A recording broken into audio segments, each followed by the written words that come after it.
हर शुक्रवार की तरह कमलपुरा की चंद्र घंटा मंदिर में बहुत भीड़ भाड़ थी। सभी पूजा पाठ में मग्न थे। इसी मंदिर में गुप्ता परिवार की मालकिन सीमा जी अपनी बेटी कामिनी के साथ आई हुई थी। बोलो माता रानी की जय। जय जय जय। मम्मी, अगर आपकी पूजा हो गई हो तो प्लीज जल्दी चलिए, वरना मैं आज फिर जिम के लिए लेट हो जाऊंगी। आपकी पूजा तो पूरा दिन चलेगी। तो और तेरा जिम, अरे थोड़ा सा रुक जाना भाई, भोग लग गया है, प्रसाद लेकर चलते हैं। ऐसे बीच में ही पूजा छोड़कर जाना अच्छी बात नहीं है। क्या मम्मी, आप कुछ जरूरी नहीं समझती। मुझे नहीं लेना कोई प्रसाद, मुझे देर हो रही है। सॉरी, मैं आप लोगों की बातों के बीच बोल रही हूँ, पर आंटी जी बिल्कुल सही कह रही हैं। आप मंदिर में आए हैं और ऐसे बिना पूरी पूजा हुए जाना माता रानी का अनादर होता है।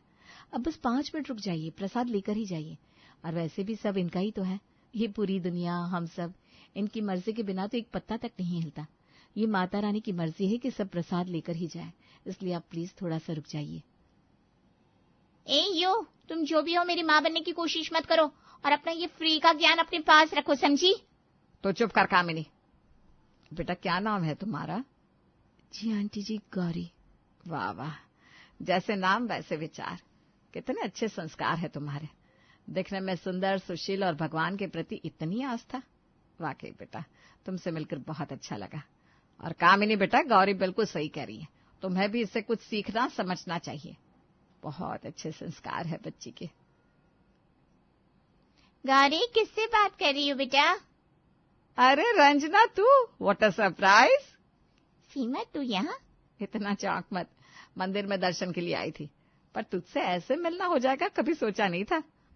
तुम लोग इस शहर में कब शिफ्ट हुए, कुछ बताया भी नहीं। आंटी जी, आप लोग ऐसे सीढ़ियों पर कब तक खड़े रहेंगे? नीचे चलकर चाय की दुकान है, वहां पर बैठकर आराम से बात कीजिए ना। ये भी सही है। वैसे आज मैं बहुत खुश हूँ, सोचा भी ना था कि इतने साल बाद तुझसे यूं मिलना हो जाएगा। तो बिल्कुल वैसी की वैसी है, आज भी उतनी ही खूबसूरत। दिनेश जी तो तुझ पर आज भी लट्टू रहते होंगे। तू भी ना कुछ भी बोलती रहती है।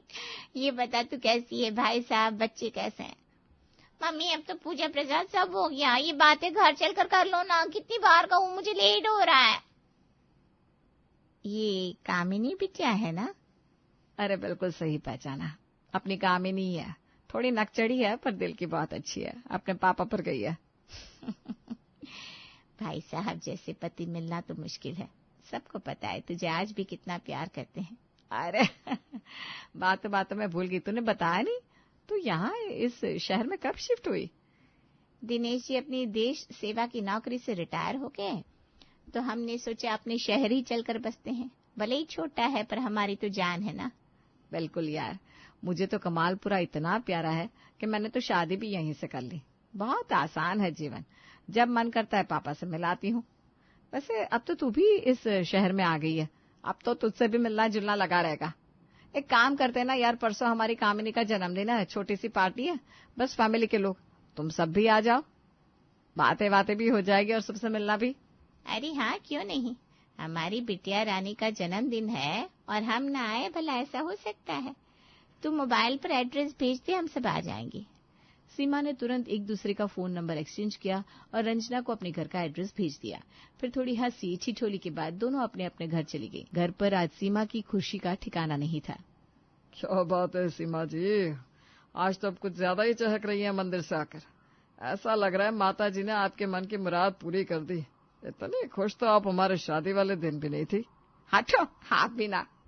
पर वैसे रही बात मुराद की, तो वो तो बस एक ही है, जल्द से जल्द मेरे विशाल के लिए एक अच्छी सी लड़की मिल जाए, जिससे हमारे घर में खुशियां ही खुशियां हो। और शायद माता रानी मेरी सुन लेगी। क्या मतलब? ये कैसे पता सुन लेगी? जी है कुछ, आपको समय आने पर सब बता दूंगी। बस एक बात सुनो, आज ना मंदिर में मुझे रंजना मिल गई थी। कौन रंजना? ये तो नहीं तो सहेलियां हैं तुम्हारी, मैं तो नाम भी भूल जाता हूँ। ये आप झूठ कह रहे हो पापा? इंस्टाग्राम पर आपने अपने दोस्तों से ज्यादा मम्मी की सहेलियों को फॉलो कर रखा है। क्या सच है ये?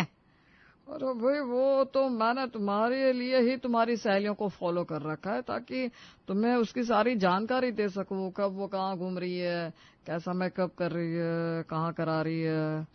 सब समझती हूँ मैं, अच्छे से आपको जानती हूँ। आपने सबको फॉलो क्यों कर रखा है?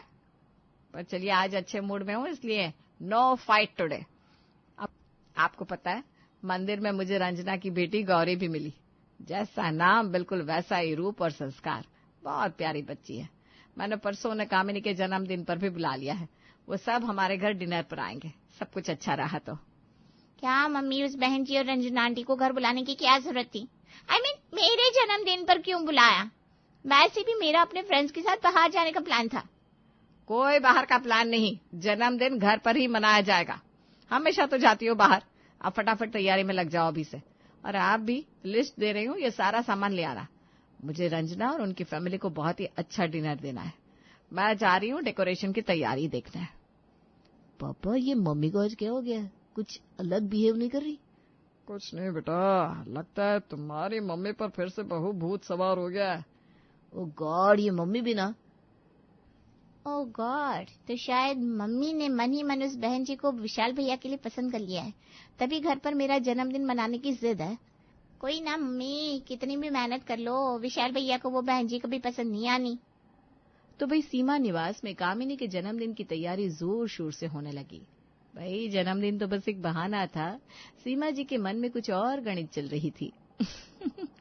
अब कामिनी का जन्मदिन भी आ गया और शाम होते ही मेहमान भी। पर सीमा जी की आंखें तो बस अपनी सहेली के आने का इंतजार कर रही थी। कुछ ही देर में रंजना अपने पति और बेटी गौरी के साथ सीमा जी के घर आ गई। अरे नमस्ते रंजना जी, अवधेश जी, आइए आइए आइए, आप ही का वेट कर रहे थे। नमस्कार भाई साहब। भाभी जी, हमें बहुत अच्छा लगा आपके घर आकर। कामिनी बिटिया, जन्मदिन की ढेरों शुभकामनाएं। भगवान तुम्हें खूब तरक्की दे। Thank you aunty ji. Happy birthday Kamini. Thank you. Kamini बिना मन के फॉर्मेलिटी अदा करते हुए 2 मिनट सबसे मिली और फिर अपने दोस्तों के पास गॉसिप करने चली गई। वहीं विशाल की नजरें गौरी पर थी। व्हाइट सूट, लाइट मेकअप में गौरी किसी परी से कम नहीं लग रही थी। गौरी भी बार बार विशाल से नजरें चुरा रही थी और ये सब सीमा जी नोटिस कर रही थी। अब ये नैन मटक्का देखकर वो तो बहुत खुश थी, क्योंकि वो तो यही चाहती थी। अरे विशाल बेटा, वहां क्यों खड़े हो, यहाँ। ये है मेरी बेस्ट फ्रेंड रंजना, उनके हस्बैंड दिनेश जी और उनकी बेटी गौरी। चरण स्पर्श आंटी जी, चरण स्पर्श अंकल जी। हेलो गौरी जी। हेलो विशाल जी। खुश रहो बेटा। क्या कर रहे हो आजकल? बहुत दिनों बाद देखा तुम्हें। पढ़ाई तो पूरी हो गई होगी ना? हाँ जी, सब हो गई। सीए है हमारा विशाल। अरे वाह वाह, बहुत बढ़िया, खूब तरक्की करो बेटा। वैसे बेटा, मैं पूछना भूल गई थी, आप क्या करते हो? पढ़ाई पूरी हो गई? नहीं आंटी जी, बीएड हो गया है, बाकी गवर्नमेंट टीचिंग एग्जाम की तैयारी कर रही हूँ। बहुत अच्छा बेटा, खूब तरक्की करो आप। कुछ देर बातचीत के बाद केक कट हुआ और डिनर के बाद सब मेहमान चले गए। पर रंजना जी और उनकी फैमिली को सीमा जी ने अब भी रोक रखा था। दोनों परिवारों के बीच ढेर सारी बातें हुई और इसी में आखिरकार सीमा जी ने अपने दिल की बात रंजना से कह दी। रंजना, मैं सोच रही थी हमारी बचपन की दोस्ती रिश्तेदारी में बदल जाए यार। मैं तुझसे अपने विशाल के लिए गौरी बिटिया का हाथ मांग रही हूँ। हम गौरी को अपनी बेटी की तरह रखेंगे। मुझे गौरी बहुत पसंद है, अगर तू हाँ बोले तो। तूने तो मेरे मुंह की बात छीन ली यार।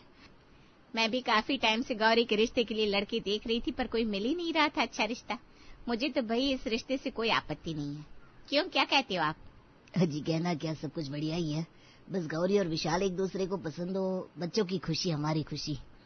दिनेश जी की बात सुनकर सीमा जी ने गौरी और विशाल की तरफ देखा, जहां दोनों शर्म से लाल हुए जा रहे थे।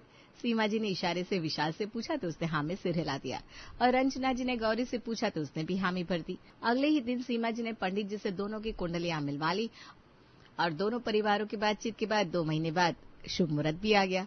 फिर क्या था भाई, दोनों की धूमधाम से शादी हो गई और गौरी बहू बनकर सीमा निवास में आ गई। गौरी ने आते ही अपने संस्कार दिखाए और घर की चौखट के पहले पैर छुए, फिर गृह प्रवेश किया, फिर सबके पैर छूने लगी।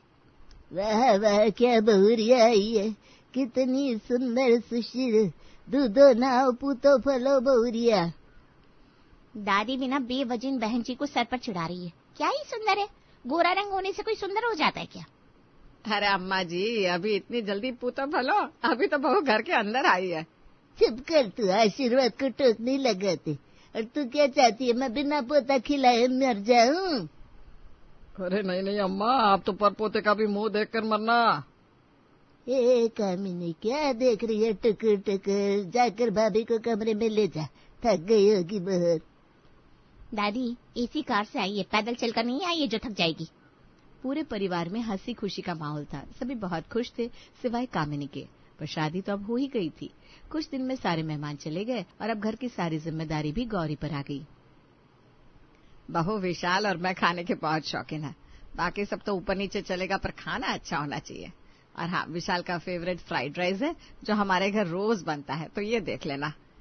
तो भाई गौरी किचन में गई और उसने कई तरह के पकवान डिनर में बनाए और डाइनिंग टेबल पर सजा दिया। कुछ ही देर में सब खाने के टेबल पर बैठ गए। वाह, क्या महक है! लगता है आज खाना कुछ ज्यादा ही स्वादिष्ट बना है। उससे तो इंतजार नहीं हो रहा भाई। और ये फ्राइड राइस, क्या महक है! सभी लोग खाने पर टूट पड़े और उंगलियां चाट चाट कर खाने लगे। रखी, बहू बहुत अच्छा खाना बनाए, तुम तो साक्षात अन्नपूर्णा हो। और ये चावल इतना अच्छा आज तक मेरी सीमा और पोती नहीं बना भाई। हाँ अम्मा जी बिल्कुल सही कह रही हैं। वाकई में गौरी ने सारा खाना बहुत अच्छा बनाया है। कामिनी बेटा, तू किचन में अपनी भाभी के साथ रहा कर, ताकि तू भी उसकी तरह अच्छा खाना बनाना सीख ले। हर किसी के दिल का रास्ता पेट से ही जाता है बेटा। पेट खुश तो घर वाले खुश। ससुराल में चहीती बनकर रहेगी सबकी। क्या मम्मी, अब मेरी शादी कहाँ से आ गई बीच में? और इतने दिन से तो मैं चावल बना रही थी, तब तो आप सबको बहुत पसंद आते थे। आज मुझे सीखने की जरूरत हो गई। देख जरा संस्कार, अपनी भाभी से सीख। हर बात पर चुप रहती है और तू अपनी माँ को जवाब दे रही है। दादी और अपनी मम्मी की बात से हर्ट होकर कामिनी अपने कमरे में चली गई। दादी, कामिनी अभी बच्ची है, सब सीख जाएगी। जब उसे भी आप और मम्मी जी जैसी दो दो माँ मिलेगी। 4 दिन आए नहीं, मैडम के ही गुणगान गा रहे सब। मेरे घर में मेरी ही बुराई हो, मैडम को तो बड़ा मजा आ रहा होगा। रुक बेटा, ये घर मेरा है, तुझे तो मैं बताती हूँ। अगले दिन, कहाँ हो गौरी? लंच लाओ, देर हो रही है। ये लीजिए, हो गया बस। चावल भी बना दिए आपकी favourite. Thank you ji. Mummy ji, दादी जी, आप सभी बैठ जाइए, मैंने खाने की टेबल लगा दी है। सभी खाने की टेबल पर खुशी खुशी बैठ गए। पर जैसे ही सबने फ्राइड चावल का निवाला मुंह में डाला तो सबके मुंह बन गए। दादी की आंखों में तो खांसते खांसते आंसू आ गए। अरे क्या हुआ दादी? प्लीज पानी लीजिए। चावल में क्या डाला है? रोज तो अच्छा बनाती है। दादी, मैंने तो रोज की तरह बनाया है। 40 तरह की सब्जियां और हल्के मसाले के साथ फ्राइड राइस। कोई बात नहीं बहू, मीठा परोस दे तू हमें। क्या करेंगी मीठा खाकर? क्या पता जैसे फ्राइड राइस को चिली राइस बना दिया है, वैसे ही स्वीट को नमकीन ना बना दिया हो। कामिनी ने एक ताना भाभी गौरी को जड़ा और मुस्कुराते हुए वहां से चली गई। बाकी सभी बिना खाए उठ गए। बेटा ध्यान से, हाँ, जरा मसालों पर कम हाथ और सब्जियों पर ज्यादा ध्यान दो। जितनी ज्यादा सब्जियां उतना अच्छा फ्राइड राइस बनता है। हे भगवान, सब कुछ मेरी वजह से हुआ है। आज मेरी वजह से सब बिना खाए उठ गए। विशाल जी भी आज बहुत नाराज होंगे मुझसे। शाम हुई, विशाल भी घर आया। उसने गौरी से कोई बात नहीं करी। गौरी ने फटाफट से टेबल पर खाना लगा दिया और साथ ही फ्राइड राइस भी। अब तो मैंने पूरी 40 तरह की सब्जियां डालकर फ्राइड राइस बनाया है। हे भगवान, अब बस अच्छा बना हो। फिर क्या भाई, जैसे ही सबने चावल मुंह में डाले, सबके चेहरों का रंग बदल गया। सबने अपनी अपनी प्लेट सरका दी। गौरी बेटा, जब कोई बात बड़े समझाते हैं तो उस पर ध्यान दिया जाता है। अगर फिर भी तुम्हें अच्छा फ्राइड राइस बनाना नहीं आता तो अपनी मम्मी जी की मदद ले लो, पर ऐसे तो मत बनाओ बेटा जी। सच में गौरी, ये चावल सुबह की तरह बहुत बेस्वाद है। मम्मी या कामिनी कितने स्वादिष्ट फ्राइड राइस बनाती थी, ये तो मुझे बिल्कुल पसंद नहीं है। विशाल जी, मैंने पनीर, आलू, टमाटर, गोभी, चना, लौकी, गाजर, बीन्स और पता नहीं 40 सब्जियां डालकर बनाया है। पता नहीं आपको पसंद क्यों नहीं आ रहा। गौरी को कुछ भी समझ में नहीं आ रहा था कि आखिर क्यों उसका बनाया 40 सब्जियों का चावल इतना बुरा बन रहा है। उसकी आंखों में आंसू थे क्योंकि सब बिना मन के खाना खा रहे थे। पर अब ये सिलसिला थमने वाला नहीं था। आए दिन यही हो रहा था कि 40 सब्जियों से बना फ्राइड राइस कोई भी नहीं खाता। वहीं कामिनी को ये सब देखकर बड़ा मजा आता। एक दिन, आज सबसे पहले मैं ही चावल चख लेती हूँ, कोई कमी होगी तो उसे ठीक करके ही परोसूंगी। ये सोचकर गौरी ने अपने एक प्लेट में चावल निकाले और कमरे में खाने के लिए चली गई। उधर गौरी के जाते ही किचन में कामिनी आधम की। गई मैडम स्वादिष्ट चावल बनाकर, पर उसे क्या पता इन चावल को बेस्वाद कौन बनाता है। आज तो बुआ जी भी आने वाली है, जमकर इसकी क्लास लेगी। इतना कहकर मिर्च और नमक का पैकेट उठाया और चावलों में मिक्स करने लगी। वहीं दूसरी ओर जैसे ही गौरी ने अपने बनाए चावल खाए तो उसे काफी स्वादिष्ट लगे। ये 40 सब्जियों के चावल तो कितना स्वादिष्ट बना है, फिर घर में सबको पसंद क्यों नहीं आते? एक काम करती हूँ, आज सबको पहले ही ये परोस देती हूँ, क्या पता 1-2 घंटे रखे रहने से कुछ फर्क पड़ जाता हो। गौरी सीधा किचन की तरफ गई, पर तभी उसने किचन का नजारा देखा तो दंग रह गई। गौरी ने आज कामिनी को रंगे हाथ पकड़ लिया। गौरी को देख कामिनी की भी जान सूख गई थी, क्योंकि उसकी चोरी जो पकड़ी गई थी। कामिनी, तुम ये सब क्या कर रही हो? कुछ नहीं भाभी, मैंने वो चावल चखे तो नमक मिर्च कम लग रहा था तो मैंने सोचा मिला दूं ताकि आपको रोज की तरह डांट ना पड़े। डांट ना पड़े या पड़े, चावल एकदम परफेक्ट बना है, मैं सब समझ गई। तुम ये जानबूझकर कर रही हो ताकि मुझे घर वालों से डांट पड़े। मैं अभी सबको बुलाकर तुम्हारी ये करतूत बताती हूँ। नहीं भाभी, सॉरी प्लीज, आप घर में किसी को मत बताइए वरना सब मुझसे बहुत नाराज होंगी। आपकी सब तारीफ करते थे और मुझसे कंपेयर करते थे तो मुझे ये पसंद नहीं आ रहा था, इसलिए मैंने ये सब किया। जरा सोचो कामिनी, तुम्हारी ये करने से अपने ही घर वाले कई दिनों से आधा पेट खाना खा रहे हैं। विशाल जी तो ऑलमोस्ट भूखे रहते हैं। आगे तुम भी तो ससुराल जाओगी, तुम्हारे साथ तुम्हारी ननद ऐसा करेगी तो तुम्हें कितना बुरा लगेगा। वैसे ही तुम्हें मुझे समझना चाहिए ना। सॉरी भाभी, मैं समझ गई हूँ, मुझसे बहुत बड़ी गलती हो गई। चलिए बाहर, मैं सबको अपनी गलती बताकर सबसे माफी मांगूंगी। अरे तुम तो सैड होगी। चिल, ये सब करने की कोई जरूरत नहीं है, तुम मेरी छोटी बहन जैसी हो। चलो फिर से दोनों चावल बनाते हैं और सबको खिलाते हैं। गौरी ने अपने संस्कार दिखाते हुए कामिनी की शिकायत ना कर बड़े ही प्यार से उसको समझा दिया और ये भी एहसास करा दिया कि उसकी गलती थी जो कि उसने सुधार ली। फिर क्या था भाई, दोनों ने मिलकर 40 सब्जियों के फ्राइड राइस बनाए और सबको खिलाया और सब बहुत खुश थे, क्योंकि अब फिर से स्वादिष्ट चावल जो बनने लगे थे।